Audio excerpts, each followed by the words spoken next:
Hello YouTube. It's been a teensy bit. I just played in the quads at the St. Louis Chess Club. Somehow I won all my games, even though there was a moment, sometime today, I don't know when, I don't know if it was before, during, after the chess. I seem to have forgotten like 20% of the rules of chess. So I was playing with some odds. The odds were against me. The first game, I don't know the ratings of any of these people. I would assume that I was the highest rated based on the games. Maybe. Alright, I played d4 and he played c6 and I was like, okay, this is chess. And I played through like a teensy bit of lines in this before the game. Just randomly. I didn't know anyone was gonna play this against me. I was just doing chess tempo on my phone.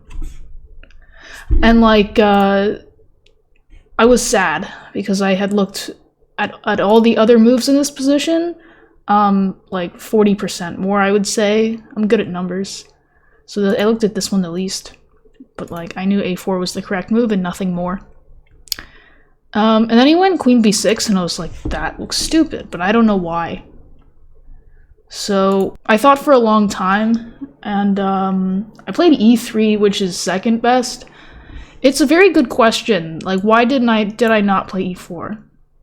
I don't know. Why did I not play e4? I don't know. I was just like, I should probably like pick up this pawn. He probably wants to try and trade, so I want to just do this and be solid. So e3, kind of a beta move by me. And I was expecting like, I don't know what I was expecting, but he played this move, which was one of the things I was expecting. And I think if I take this, it's like, I mean, my position's good, but like, I want more. It should be better for me.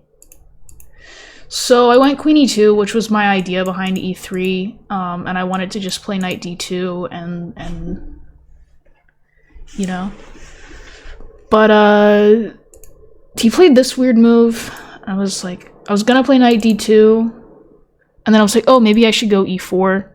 And then I realized that I could set up a trap with knight d2. He could play bishop d3 and hang a piece. Because after he takes, his queen is not defended. Anyway, he could have hung his queen. I mean, not his queen, but a piece. So I decided knight d2 was the better move order. The computer agreed, probably because it gives him more chances to fuck up. But then I didn't go e4. That's weird. Why did I not go e4? I wanted a pawn. Okay, I'm terrible. So I took the pawn, and then I was like, I developed this in one move. And I'm going to have a center, and I'm going to have prospects on the queen side, and my position is good. And then he went knight d7, and then I went e4. Then I went e4. Bishop g6. It's fine. And then I played kind of a baity move. I was like, I want to play e5, but I think it's better if I induce this move first and then e5. I don't know what my reason was, but that was the thought. I don't think that I saw. I had so much trouble with knights this whole tournament. I think what I thought was knight g4 wasn't possible because of f3, but he can go knight e3. Like, this square is not defended. So that's weird. But I thought like knight h7, and I was like, yeah, this is a good position. Granted, like, and keep in mind, they call this quick. This is blitz. This is blitz, and I was trying to keep score, and it was like, this is blitz. And then he played e5, and I was like, that's a good move. I didn't even consider that. I think I thought I was playing like a 1400 or something based on the queen b6, queen b3 maneuver. So I just thought like he would without thought play h5. Like, I didn't think h4 was a good move. I wanted to play e5, but I don't know. Anyway, he played e5, and then I was kind of upset. And I was not happy. And then I was relieved to see this move, because it's like, that's my plan. And now my plan is coming with force. So I didn't know what the hell to do here. I think bishop b3 is probably not, it's not so good. Cool. I can take this.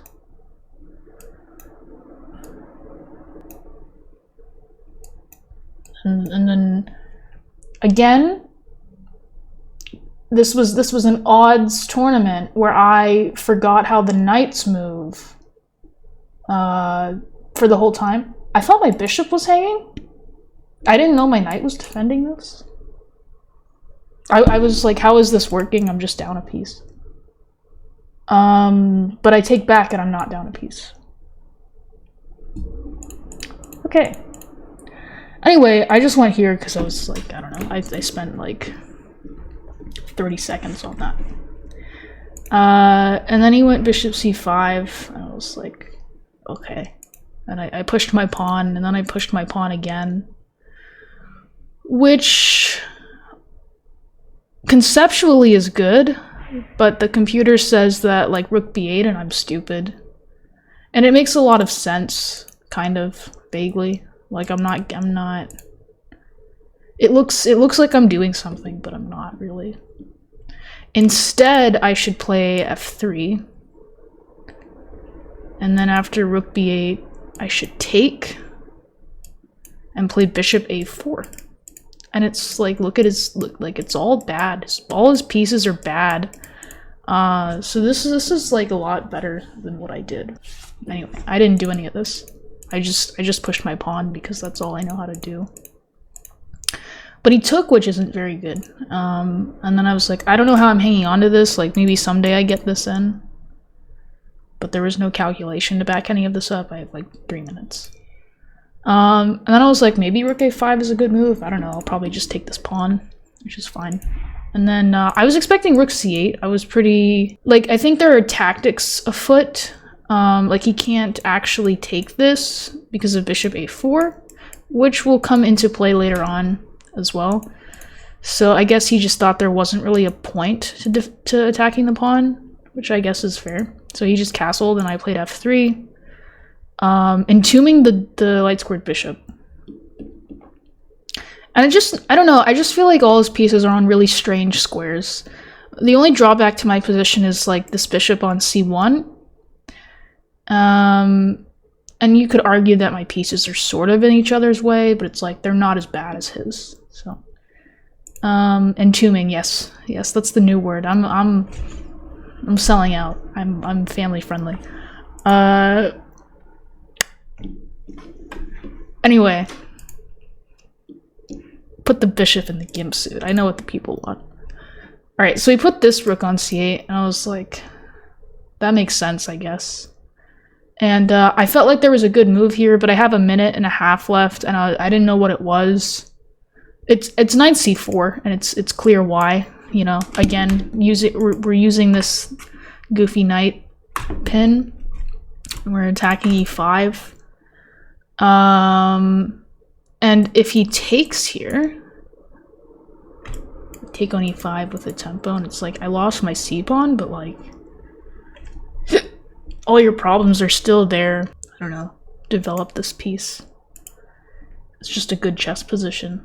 I'm up a pawn. But then I played knight d5. I was like, I couldn't figure anything out with the time allowed. I had 7 seconds. I spent 7 seconds and I just like put a knight in the center of the board because usually that works out for me. Oh, also this was my trick. I was kind of unhappy with this. Like, I'm not unhappy. This is good, but I didn't like letting the bishop out. But I didn't see a way to keep the bishop entombed and then also hang on to my pawn. So, and there wasn't one. But I needed to correctly identify that and say that like my position is great after knight c4 and it doesn't matter that I'm giving up my c-pawn. So I tried to have it all, and then he gave me it all. So he took on c6. Pause the video here if you want to find the winning combination. Knight takes f6 and h5. Daniel is correct, kind of. So knight takes f6 is one out of the 2 ideas I had behind this. So knight takes f6, rook takes, or okay, g takes, same idea. The bishop is finally being won. However, there is another tactic afoot. Bishop d5. Taking advantage of this pin a second time. So I could have played h5, perhaps, but I thought it was a little bit more brutal to first win material on this side, and then h5 is just there forever. So I get to play h5. So he played rook c8, and I took his rook, and then I played h5.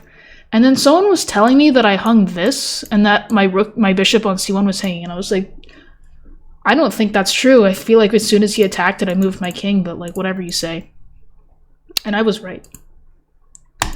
So he attacked my bishop, and then I defended it. But I was told I hung a piece here. I did hang a piece, but later. But he didn't see it.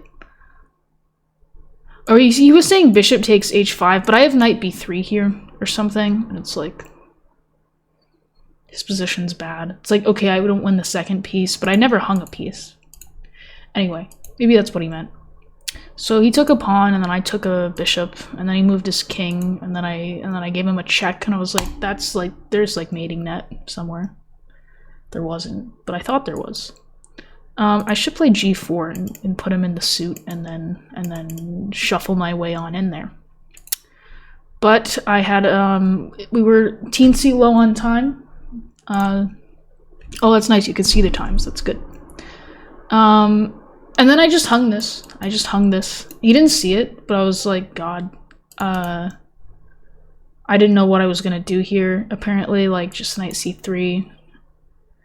And like, by some miracle, I'm still winning. But I was pretty. I was like, God, what an idiot I am. And then he took on b2, and I was like, nice. Gave me a little check. He took my pawn. I took a pawn. I'm coming around the back here. He tries to escape.